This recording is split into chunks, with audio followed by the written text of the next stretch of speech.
Doctor Mohanan Pillai, നമുക്ക് അത്യാവശ്യമായി വേണ്ട ഒരു ഒബ്ജക്റ്റീവ് എന്ന് പറയുന്നത്, നേരത്തെ ശ്രീ എം കെ ഭദ്രകുമാർ പറയുന്നുണ്ടായിരുന്നു ഒബ്ജക്റ്റീവ്സിനെ കുറിച്ച്.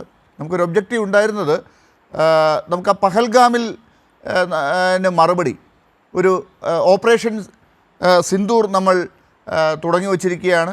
ആ ഓപ്പറേഷൻ സിന്ദൂറിനൊരു റിസൾട്ട് ഉണ്ടാകണമായിരുന്നു. അതിപ്പോൾ നമ്മൾ സംസാരിക്കുന്നില്ല. ഈ പറയുന്ന വെടിനിർത്തൽ കൊണ്ട് നമുക്കെന്താണ് പഹൽഗാമിന് കിട്ടിയ മറുപടി, കൊടുത്ത മറുപടി?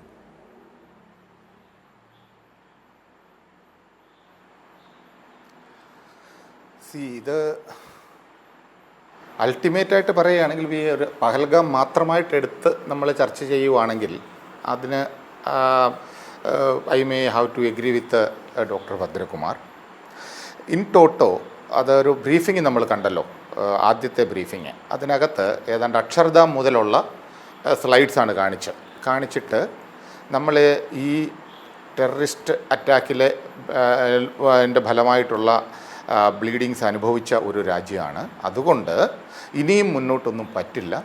അതുകൊണ്ട് ഞങ്ങൾ സിന്ദൂർ എന്ന് പറയുന്ന അവരുടെ റെസ്പോൺസിബിളായിട്ടുള്ള ആൾക്കാരെ നമ്മൾ കുറച്ച് പേരെ ഉള്ളെങ്കിൽ പോലും ഡിസ്ട്രോയ് ചെയ്യാൻ, അല്ലെങ്കിൽ അവരെ വകവരുത്താൻ കഴിഞ്ഞു എന്നുള്ള ഒരു ഒരു ഒരു ഒരു ഒബ്ജക്റ്റ്, ആ ഒരു പ്രൈമറി ഒബ്ജക്റ്റ് എന്നുള്ള രീതിയിൽ അത് നമ്മൾ അക്കംപ്ലിഷ് ചെയ്തു എന്ന് മാത്രമേ ഇതിനകത്ത് പറയാൻ പറ്റുള്ളൂ. We cannot link that with the Pahalgam.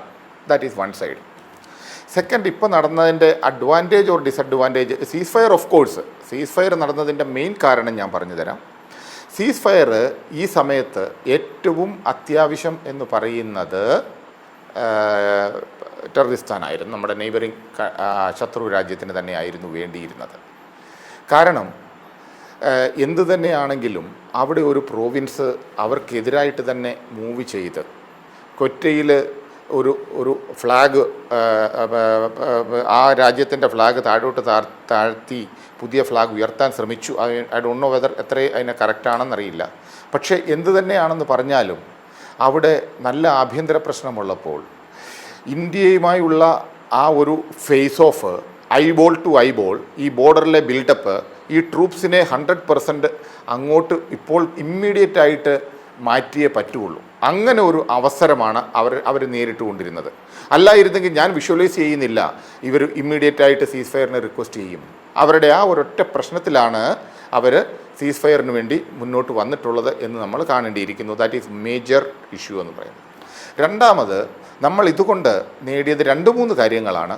ഒന്ന്, ഇതൊരു ഡ്രോൺ വാർഫെയർ ആദ്യമായിട്ട്, അതായത് ഈ ഡ്രോൺ ഒക്കെ ഡെവലപ്പ് ചെയ്തെടുത്തതിന് ശേഷം ഉള്ള ഒരു മാസീവായിട്ട് ഡ്രോണിനെ ഉപയോഗിക്കുന്ന ഒരു സിസ്റ്റം, ഒരു അറ്റാക്ക് നമ്മൾ കണ്ടിട്ടുള്ളത് ഈ ഒരു ഇതിലുകൂടിയാണ്.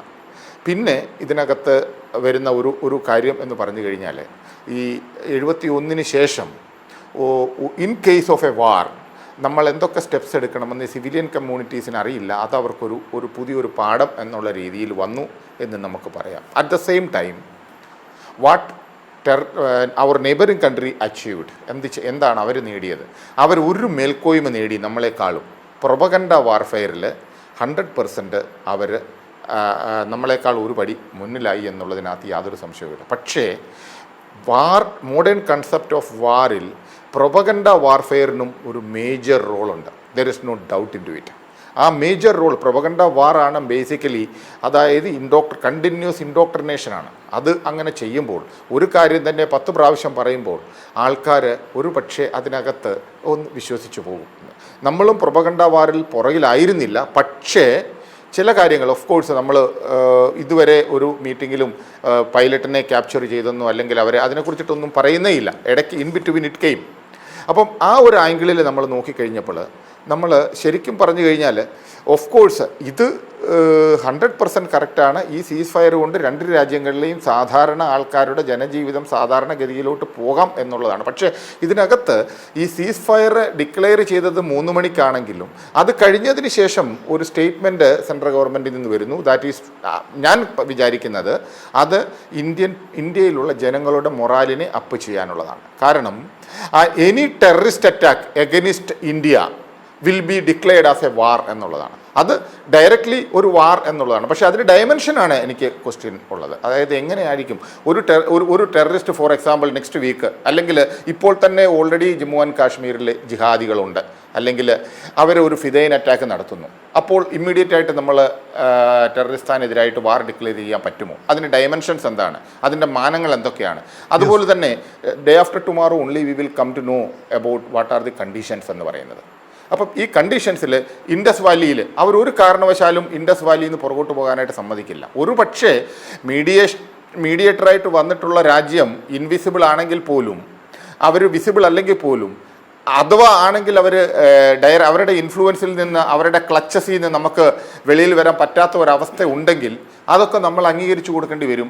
അപ്പോൾ വീണ്ടും ഒരു ഡയറക്ഷൻസ്, അല്ലെങ്കിൽ നമുക്ക് പറയാൻ പറ്റും ആരുടെയും വെള്ളം കൂടി മുട്ടിക്കുന്നത് ഇന്ത്യ ഒരു എപ്പോഴും പോസിറ്റീവായിട്ട് ചിന്തിക്കുന്നു എന്നുള്ള രീതിയിൽ നമുക്ക് കാണാൻ പറ്റും. ആ ഒരു ആംഗിളിലോട്ട് വരും. പക്ഷേ ഞാൻ ഇതിനകത്ത് വിചാരിക്കുന്നത് ശരിക്കുമുള്ള കണ്ടീഷൻ, ടേംസ് ആൻഡ് കണ്ടീഷൻ വരുവാണെങ്കിൽ we should get back those terrorist, Azhar മസൂദോ അല്ലെങ്കിൽ അതുപോലെയുള്ള ഇമ്പോർട്ടൻ്റ് ആയിട്ടുള്ള ടെററിസ്റ്റുകളെ ഇന്ത്യക്ക് ഹാൻഡ് ഓവർ ചെയ്യാനുള്ള ഒരു എഗ്രിമെൻറ്റ് വെക്കുകയാണെങ്കിൽ, ആ കണ്ടീഷനിൽ സീസ് ഫയർ വരികയാണ് എന്നുണ്ടെങ്കിൽ നമ്മൾ പഹൽഗാമിന് മറുപടി കൊടുത്തു എന്ന് പറയാൻ 100% പറയാൻ പറ്റും. നേരെ മറിച്ച് ഒരു മേയർ ഐവാഷ് എന്നുള്ള രീതിയിൽ ഓക്കെ ശരി ഞങ്ങൾ ജയിച്ചു എന്നുള്ള രീതിയിൽ അവർ, അതുപോലെ തന്നെ ഞാൻ പറഞ്ഞല്ലോ പ്രൊപഗണ്ട വാർഫെയറിൽ ആ ഒരു ആംഗിളിൽ അവർ വിട്ടു. But one thing is very certain, because this time we never crossed the air space of the enemy country. ഒരിക്കലും എയർ സ്പേസ് ക്രോസ് ചെയ്യാതെ ഉള്ള ഒരു വാർഫെയർ ആയിരുന്നു. അത് നമ്മൾ അംഗീകരിച്ചേ പറ്റുള്ളൂ. ആ ഒരു രീതിയിൽ മോഹൻ പിള്ള, ഞാൻ അതിലേക്ക് വരാം. ആ രീതിയിൽ ഉണ്ടായിരുന്നു എന്ന് മാത്രം അല്ല, താങ്കളിലേക്കും വരാം.